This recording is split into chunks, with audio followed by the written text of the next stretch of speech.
పూరా లోకల్.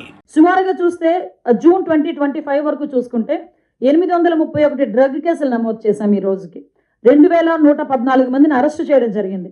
23,770 కిలోల గంజాయి ప్లస్ 27 లీటర్స్ యాషిష్ ఆయిల్ కూడా పట్టుకోవడం జరిగింది. 2093 వాహనాలు సీజ్ చేయడం జరిగింది. 8,200 మందికి అవగాహన శిబిరాలు ఏర్పాటు చేయడం జరిగింది. ఇక్కడ ఈ హ్యాషిష్ ఆయిల్ దగ్గర ఒక విషయం చెప్పాలి. నేను మొన్న పాడేరు వెళ్ళా, ఈ ఆల్టర్నేటివ్ క్రాప్స్ డిస్ట్రిబ్యూషన్ చేయడానికి నేను రవికృష్ణ గారు ఇద్దరం కలిసి వెళ్ళాం. యాక్చువల్గా అక్కడ మాట్లాడుతుంటే నాకు కలెక్టర్ అండ్ ఎస్పీ ఒక విషయం చెప్తే షాకింగ్ నాకు నిజంగా. లాస్ట్ గవర్నమెంట్లో 2019 to 24 ఇన్ బిట్వీన్లో ఈ గాంజా పెంచడం ఒక ఎత్తు, గాంజాని సరఫరా చేయడం ఒక ఎత్తు అయితే, ఏదో కుటీర పరిశ్రమలాగా స్మాల్ స్కేల్ ఇండస్ట్రీ లాగా ఈ గాంజా నుంచి ఈ హ్యాషిష్ ఆయిల్ ఏదైతే తయారు చేస్తారో ఆ మిషనరీస్ని ఇంట్లో పెట్టుకున్నారంట. ఇంట్లో పెట్టుకుని వాళ్ళే ప్రిపేర్ చేసి ఆ ఆయిల్ని కూడా సరఫరా చేసే పొజిషన్. ఎప్పుడైతే మనం ఈగల్ ఎస్టాబ్లిష్ చేసి ఈగల్ తాలూకా యాక్టివిటీస్ పెరిగినాయో అప్పటి నుంచి మొత్తం వాటన్నిటిని కూడా వాళ్ళు వదిలేసి వేరే వేరే రాష్ట్రాలకు కూడా తీసుకెళ్ళిపోయే పరిస్థితి. వాళ్ళు ఇక్కడ మనకు అటువంటి ఆపరేషన్స్ కూడా ఏమీ లేవు, జీరో ఆపరేషన్స్, అటువంటి ఆపరేషన్స్ అయితే జీరో.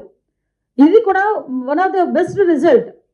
ఈరోజు మేమందరం కూడా మీకు అందరికీ తెలుసు, ఈగల్ అంటే ఒక గాంజాని మీరు అక్కడ నుంచి సరఫరా ఆపేస్తే సరిపోతుందా అండి అంటే కాదు. లాస్ట్ గవర్నమెంట్లో very sorry to say school బ్యాగుల్లోకి వెళ్ళిపోయిందండి. స్కూల్ బ్యాగుల్లోకి గాంజా ప్యాకెట్స్. నాకు పెద్ద టాస్క్ అయిపోయేది అనమాట. హోమ్ మినిస్టర్గా మేము ఉన్న తర్వాత సీఎం గారు ఎక్కడికి వెళ్ళినా మా అమ్మాయి ఇలా గాంజాకి అలవాటు పడిపోయారని, మా అబ్బాయి ఇలా గాంజాకి అలవాటు పడిపోయారని చెప్తా ఉంటే భయం వేసేది.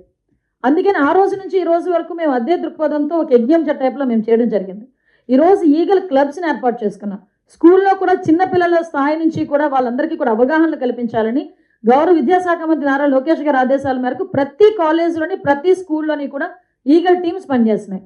ఆ ఈగల్ టీమ్స్ కంపల్సరీగా డేకి ఒక్కసారైనా ఒక్కొక్క క్లాస్ తీసుకుని వాళ్ళు ఒక మోటివేట్ చేసే పరిస్థితి కనిపిస్తూ ఉంది. ఈగల్ టీమ్స్ని ఏర్పాటు చేసుకోవడమే కాదు, ఈగల్ టీమ్స్ ద్వారా మనం అందరం కూడా వాళ్ళకి మోటివేట్ చేయడం ఒక ఎత్తు అయితే, ఈరోజు స్పెషల్గా సేఫ్ క్యాంపస్ అని ఆపరేషన్ సేఫ్ క్యాంపస్ అని చెప్పి ఈ మధ్య వన్ వీక్ బ్యాక్ నుంచి ఈగల్ టీమ్ స్టార్ట్ చేసింది.